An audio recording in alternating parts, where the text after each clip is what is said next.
Hi there, welcome back to the podcast. Myself, Joseph Clough. There's a video podcast, and I want to talk to you today about how you can deal with things in times of change.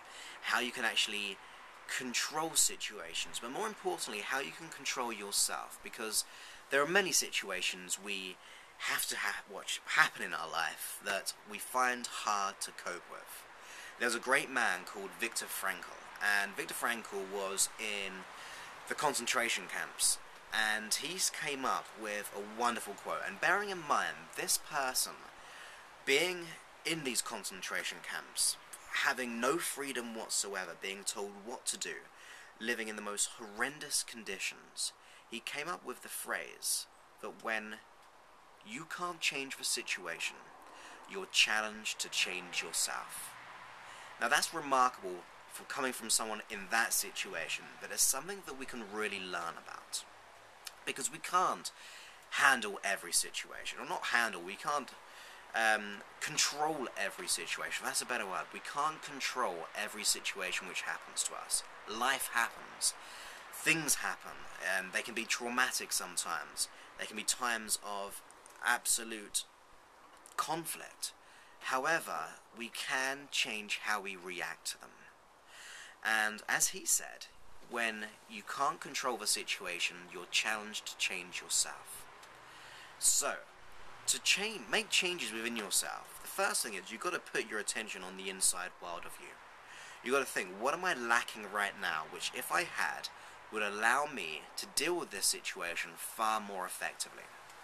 Now I have a host of videos and audios out there to help you with that, to get more resources, develop more empowering beliefs.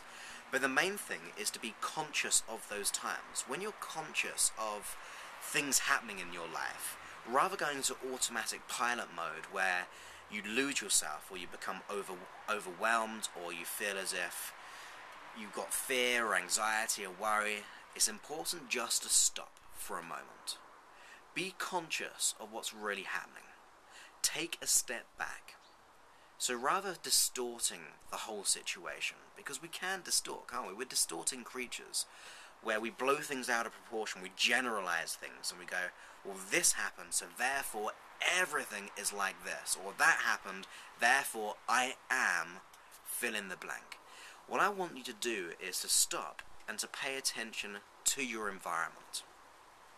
And as you stop and pay attention to your environment, knowing that we can't always change our environment, we have to pay attention to ourselves. What's happening in the inside world of you at that moment? What thoughts are you thinking? Are those thoughts things which are supporting you, or are they thoughts which are actually going against you? Like, I can't cope, or I'm not good enough, or I just can't handle this situation. When you become conscious of those thoughts, it's the perfect opportunity to become aware of them and to stop them. Because when you become aware of them, you have the opportunity to change them. So rather going into automatic pilot mode, you can stop for a moment and become aware of them. When you think about it, when we have anxiety, or we have fear, or we have emotional conflict, or we have symptoms in our life, they are symptoms or experiences or feelings that we have which are signals to pay attention. That's all they are. It's like our body is saying that something isn't quite right. So if we have fear, our body's saying, hey, I don't feel safe, let's deal with this. Or if we have anxiety, it's a signal to pay attention to, go, hey, what's really happening here? So the first thing you need to do is pay attention to what's happening on the inside world of you. So therefore we can change how we react to the outside world. So be conscious of your thoughts. Be conscious of the feelings that you experience. And as you become conscious of those, you're becoming aware of your strategy. So you may ask the question, how do I know it's time to act this way? How do I know it's time to feel this negative feeling? When you become aware of the triggers, you can then begin to train your mind to think of something else. So not think of something else as an escapism, but think of a new strategy. So considering what type of feelings that you'd like to have. Now, one of the best ways of dealing with this is if we think about it in a logical sense. when you're in those situations, you feel overwhelmed, you feel anxious, you feel fearful, or you feel out of control. So therefore, you are fully associated into that experience. You're so overwhelmed that you're just stuck there. So when we begin to take a step back, we begin to see the clarity. So in your mind, there's what you do. You dissociate yourself from the experience and see yourself over there doing whatever you're doing. When that happens, in your mind, I want you to play out that movie, but in a way that you see yourself acting and reacting in the way that you would like to. So you begin to see yourself with those resources. You begin to see yourself with those type of beliefs that you'd like to have. You begin to see yourself act and react in a way that you think will be most beneficial in times of change. When you do that, you're telling your unconscious mind, this is the new strategy. This is how I'm going to act and react. And with consistency, over time, if you do this for like 5-10 minutes a day, you're training up your unconscious mind a new habit, simply because it can't tell the difference. When you begin to visualize that, your unconscious mind is thinking, okay, this is the new strategy, there's what I'm going to do. If you don't do that, you just get lost in the situation. And also, by seeing yourself in the image, in this movie, that means you're dissociated, so you're taking a step back. When you're dissociated, it's impossible to feel those negative emotions because you're outside of that you. So when you dissociate yourself, you're seeing things from a clarity point of view.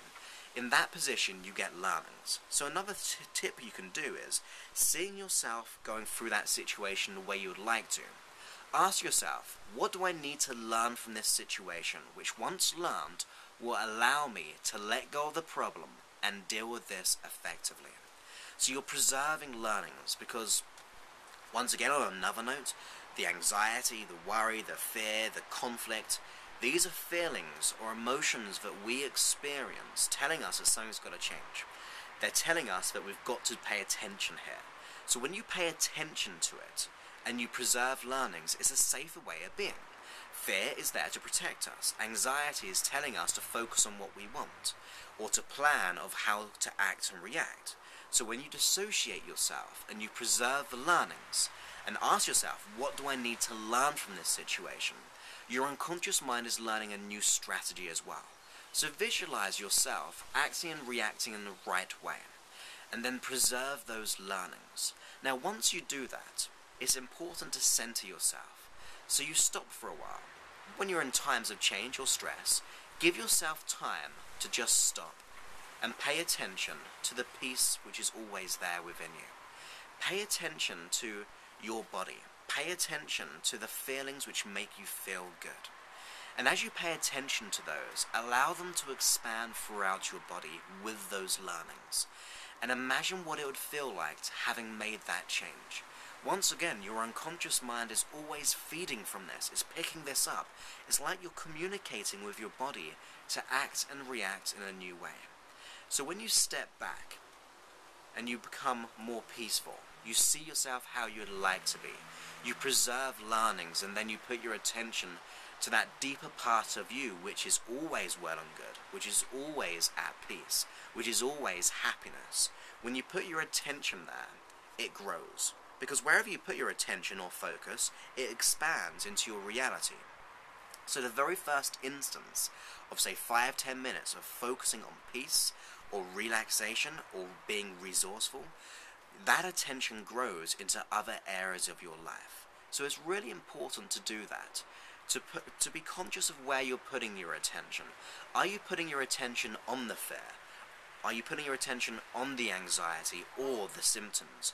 Or are you putting your attention on the solution?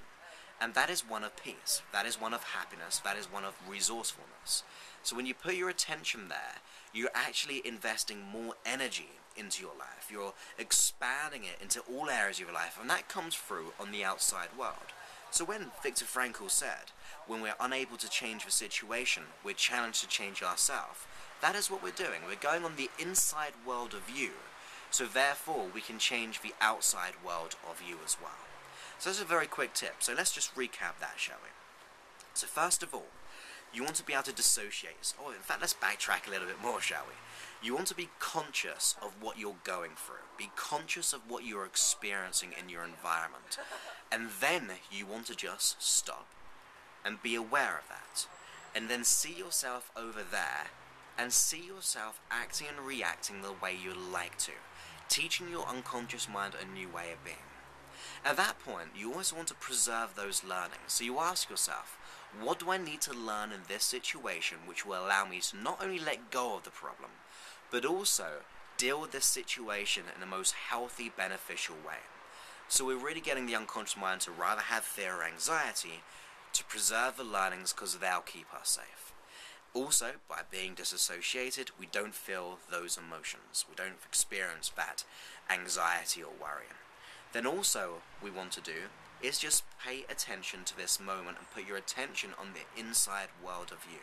Focus on the peace, focus on the happiness and the contentment, and allow that to expand, knowing your attention there expands the energy. That's a great way of dealing with situations and times of change. So I hope that helped you. And for more information about me, go ahead and visit my website, josephclough.com, my fan page on Facebook, which is facebook.com/josephsfanpage, and twitter.com/josephclough. And I look forward to speaking to you soon.